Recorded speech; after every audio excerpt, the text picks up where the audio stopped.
I want to express my deep and sincere appreciation to each and every one of you for leaving all the manifold attractions outside to come in for a few minutes and say hello to me. I would have ravaged this convention if none of you had shown up. Ravaged it!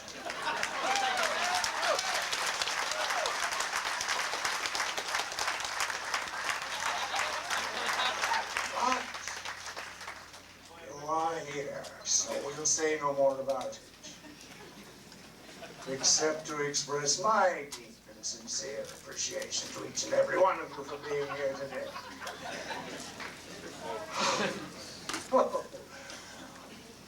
I'm sorry for that interruption by the tall man. He does that to me every once in a while. You know, I can't seem to shake him. We did the picture of Phantasm about, what, 1978, 79, and he has been with me ever since. Whenever he feels like it, he just pops up. No need to apologize for me. Yes, I know. You're ashamed of me. No. You're nothing but a ham actor. You'd be nowhere if it weren't for me. Oh, go away. Well, I think he's gone. I did want to thank Tony Timponi and Steve Jacobs and Peter of Fangoria, and Adam Malin of the convention staff, and public relations man Marty Wise out here on the West Coast for setting up my appearance. Our appearance. Our appearance. Here today.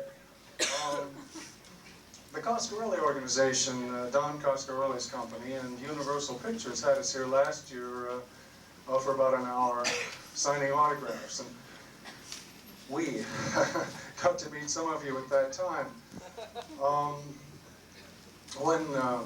When Tony and Steve called this year to say that they'd like us to come back, I said, well, didn't everybody get an autograph last year? And they said, well, we don't want you just to sign autographs. We'd like you to make a brief talk and maybe answer some questions. Well, that was too unique an opportunity to pass up. In the tall man's pictures, they seldom want him to say anything.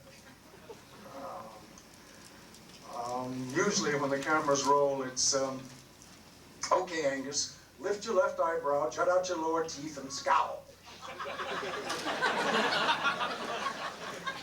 Now, you'll have to admit that's a pretty small repertoire for an actor. I wanted Basil Rathbone. Well, go dig him up!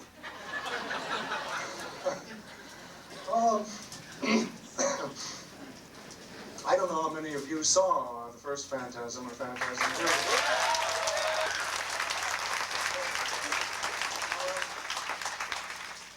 2. Did you notice in that first one, the tall man had exactly 5 lines. I ran it again just the other night before I came here to count 28 words. I don't know if you'd be interested. Just to prove a point, could we run through them for you while you count? Okay, tall man, you're on. The funeral is about to begin, sir. I've been waiting for you.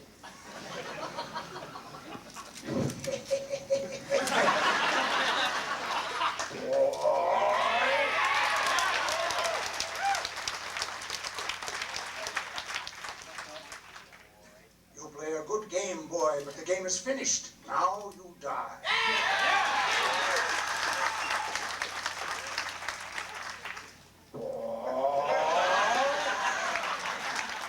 That's it. Now, in the second one, they did a little better by the old boy. They gave him 10 lines. Tall man? Let's see how it started. Oh, of course, how it started.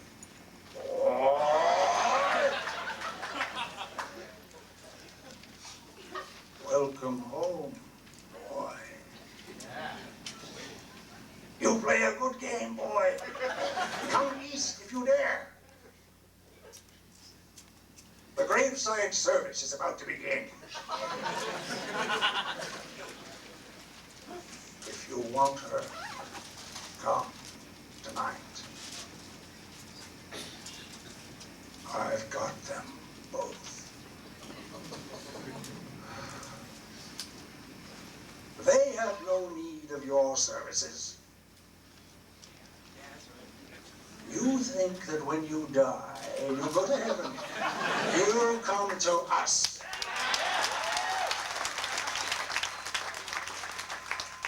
Hello again, and goodbye. No, it's not. Well,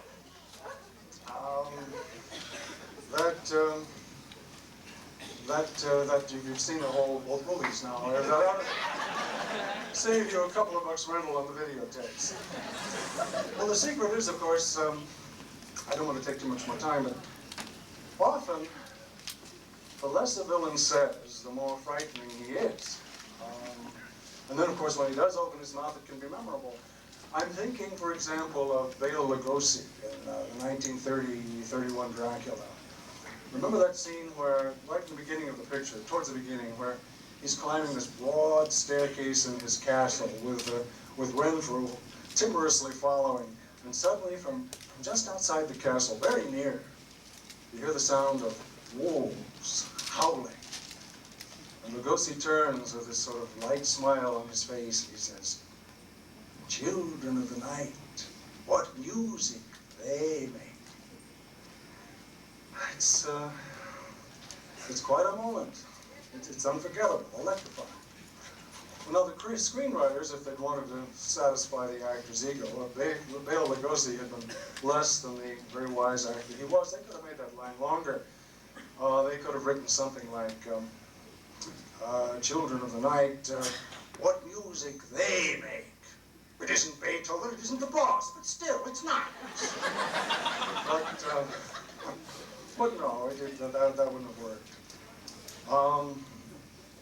In Frankenstein, the first Karloff Frankenstein, Karloff didn't have any lines at all, not one word.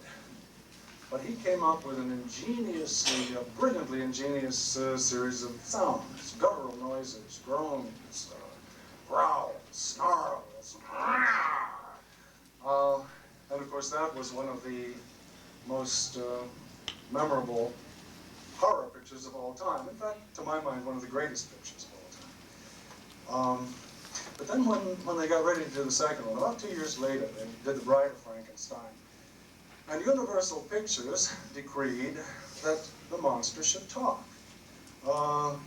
Their thinking was, well, we have this great new horror star. The public's going to hear him speak and say something. So Karloff was absolutely appalled.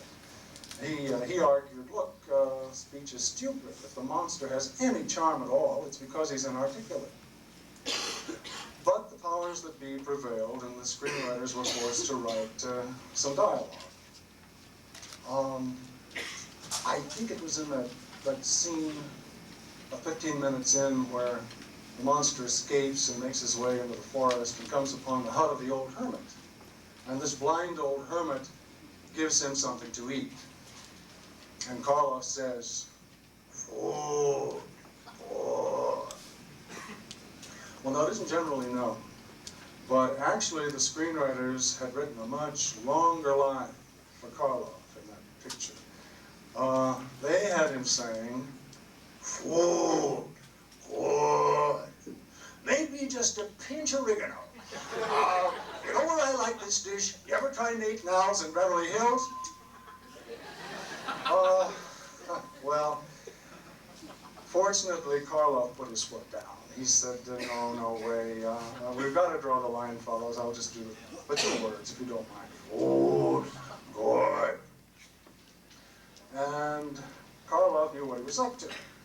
And I certainly said more than my 2 words. I've said enough to carry the tall man through his next 10 pictures.